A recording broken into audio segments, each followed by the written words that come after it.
Almost every group in our nation has come to feel that the government owes them a special favor. Manufacturers feel that government owes them protective tariffs. That is, to keep foreign goods out so they can charge you and me higher prices. Farmers feel that government owes them crop subsidies. Labor unions feel that government ought to protect their jobs from competition from those who are not union members. College professors think that government ought to give them money to do studies, like do studies on poverty, get $500,000 grants to do studies on poverty, and have meetings in Miami in the winter to talk about poor people. And everybody's involved with this.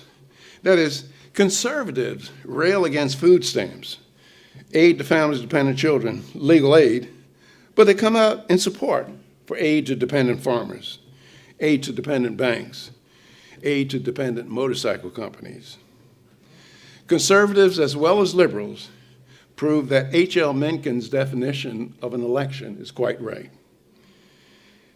If somebody asked H.L. Mencken, for those of you who have forgotten, he was a political satirist for the Baltimore Sun, they asked him to give a definition of an election. And H.L. Mencken replied, "Government is a broker in pillage, and every election is an advance auction on the sale of stolen goods."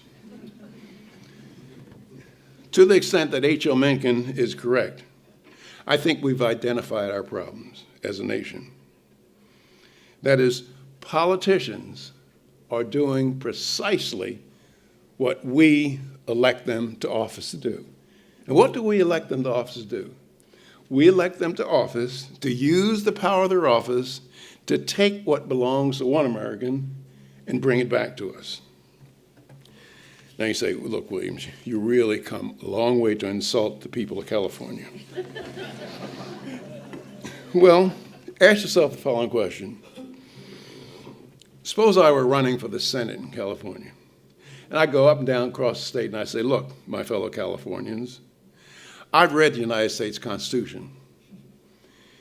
And if you elect me to the Senate, don't expect from me to bring back highway construction funds, aid to higher education, farm subsidies.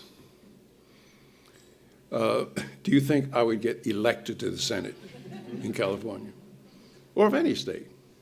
No, I wouldn't, because I would not be doing what the people of California or any other state wanted me to do, namely use the power of my office to take what belongs to one American and bring it back to them.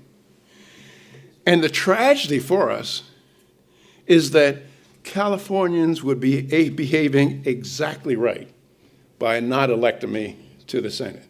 And the reason why is that if I don't bring back billions of dollars to the people of California, it doesn't mean that Californians pay a lower federal income tax. All that it means is that Arizona gets it instead. That is, once legalized theft begins, it pays for everybody to participate. And those who don't participate wind up holding the brown end of the stick. And those of you who have agricultural background, you know what the brown end of the stick is about.